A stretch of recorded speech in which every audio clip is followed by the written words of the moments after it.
dream of once in a lullaby.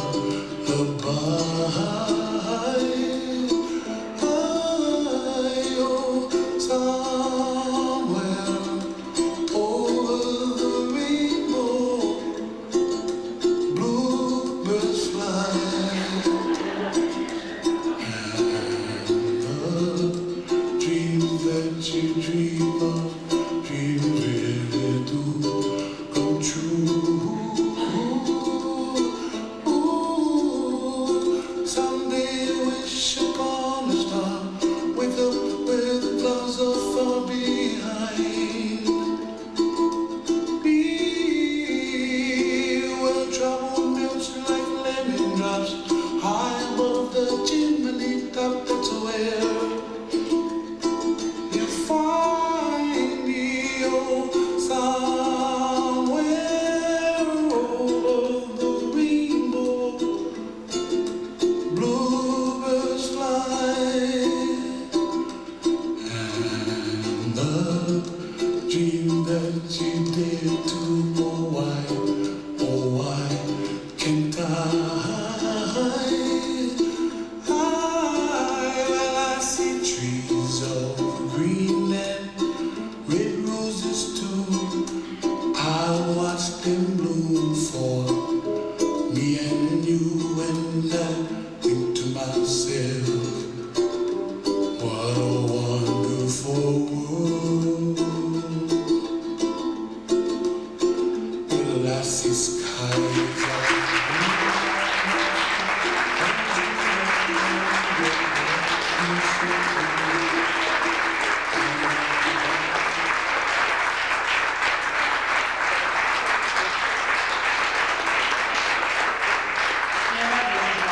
Stand up for a minute. Stand up.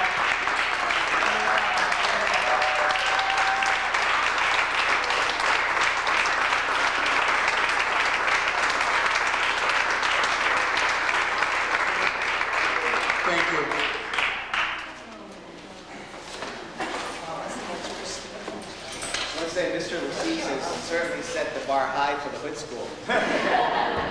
We'd start planning until next year. That was great. Thanks. This is why we wanted to come around to our schools. That was to see all the kids in school. Both my kids went here. They've had many of the teachers out here, especially the muffin man, although I do not understand why I never got a muffin from the muffin man.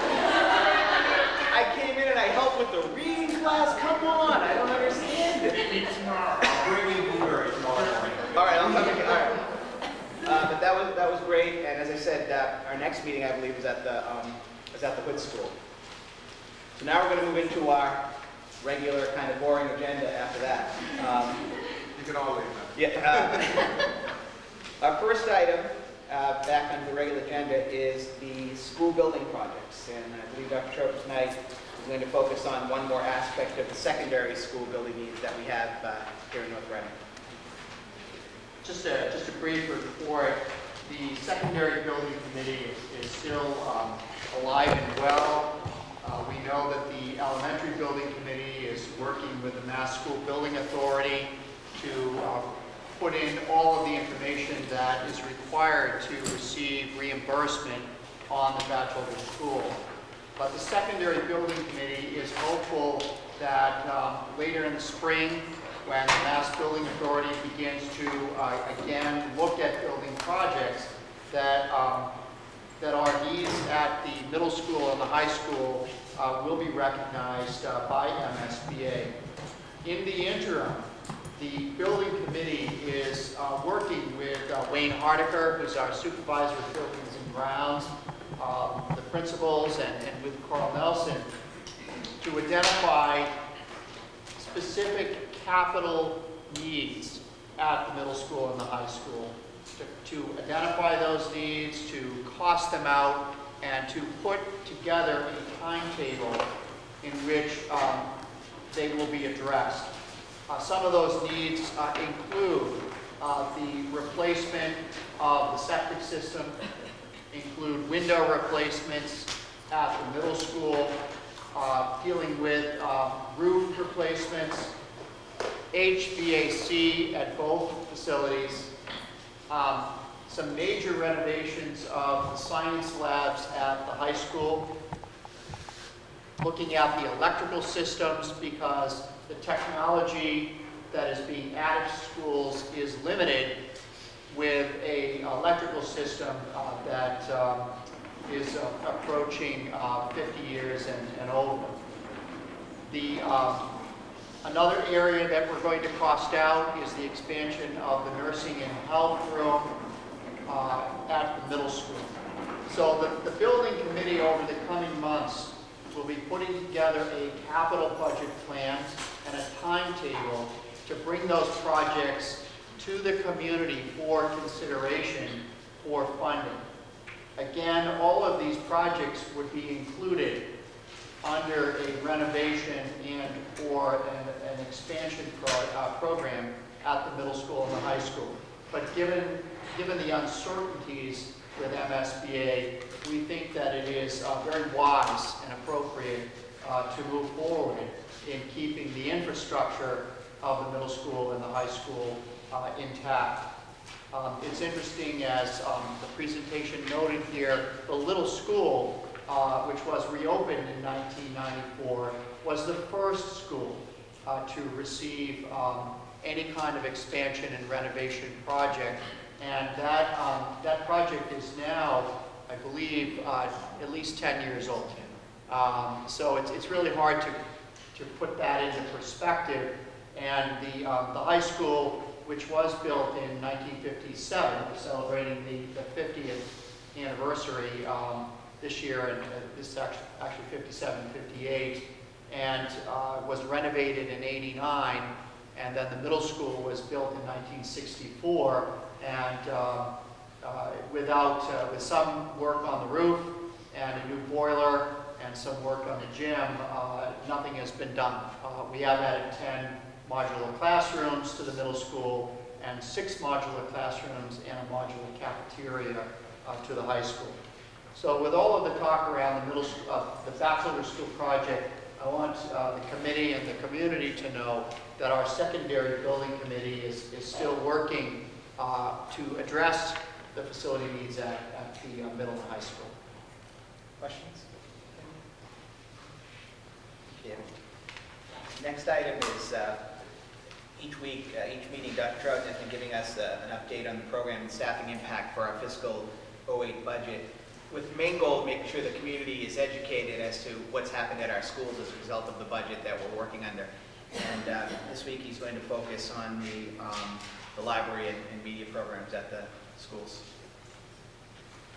I think it is important, despite the very comprehensive and very positive presentation that was made here tonight, that we continue to talk always about what is needed to make our schools as strong as they can be, because in the end, our focus is providing as many opportunities as we can for children and students to be successful.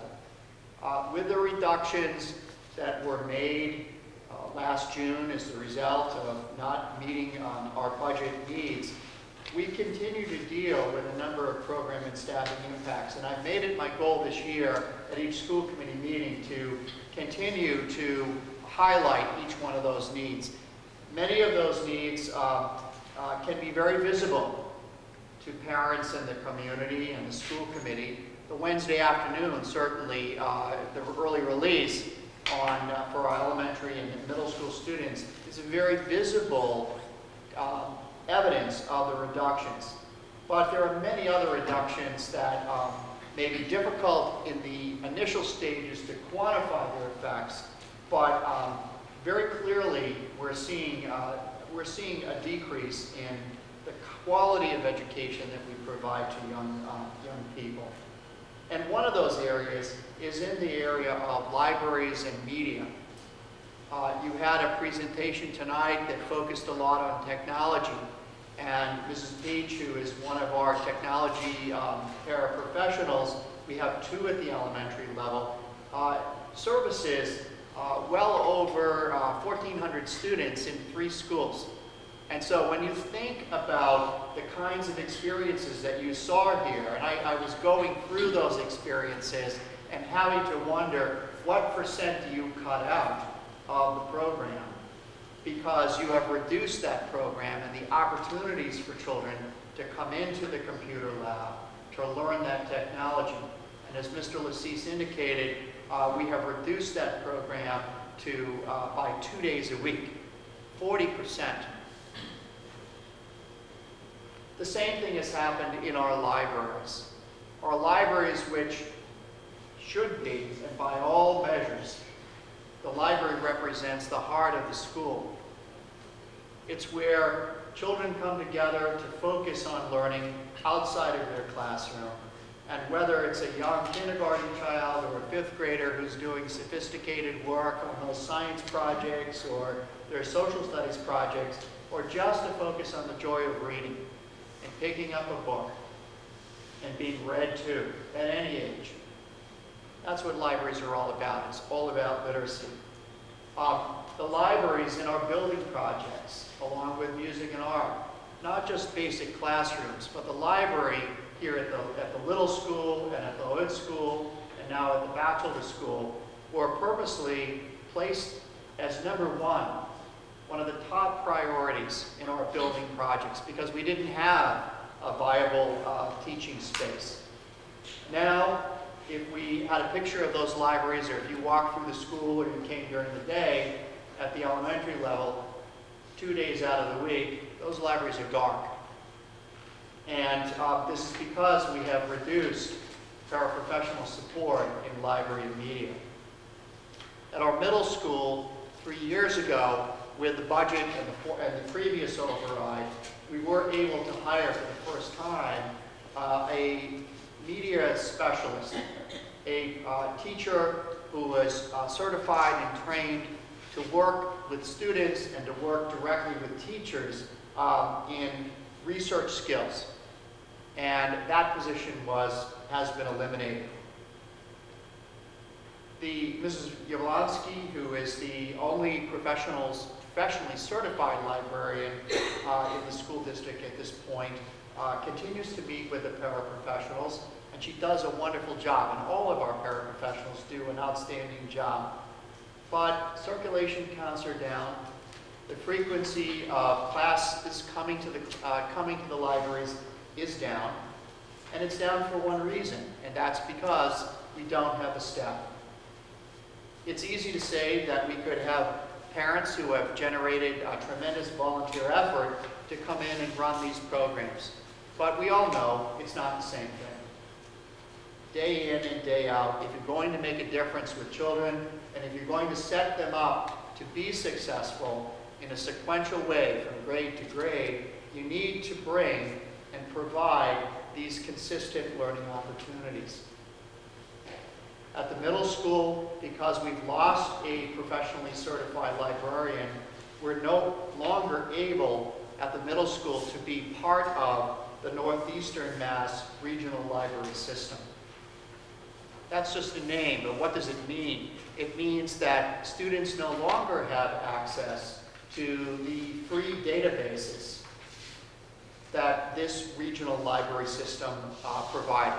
You can get it at the Flint Library, so if you're willing to take your child down there, you can access through the Flint these systems. But a teacher who's bringing the class down to the middle school library is not able to access very rich and important information that students need to have control of.